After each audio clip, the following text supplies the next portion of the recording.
Hello! Let me show you how to properly use and maintain your Agaro Galaxy gun massager. First, attach the massage head securely. Then press the power button to switch it on. Use the plus or minus buttons to adjust speed. Begin slow and increase as needed. Let's understand each massage head and where it works best. Use the round head on large muscles, like your legs and calves, for general relief. The flat head is ideal for the upper back and shoulders. Bullet head targets specific trigger points like the traps or spine edges. Use the fork head around your neck sides or ankles. Never use directly on the spine. Do not use on joints or bony areas. Avoid using on the same spot for over 15 minutes.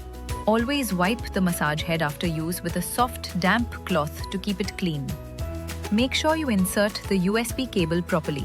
The LED bars indicates it's charging.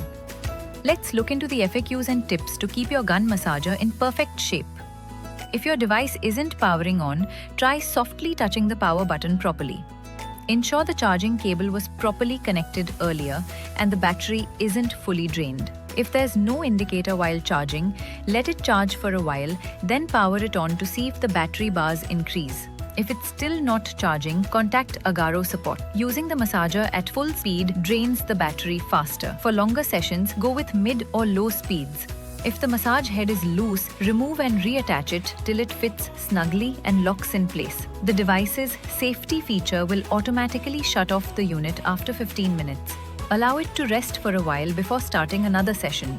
If your issue isn't solved, scan the service QR in your manual or contact Agaro customer care. We're always ready to help. And that's it, Agaro Galaxy Gun Massager.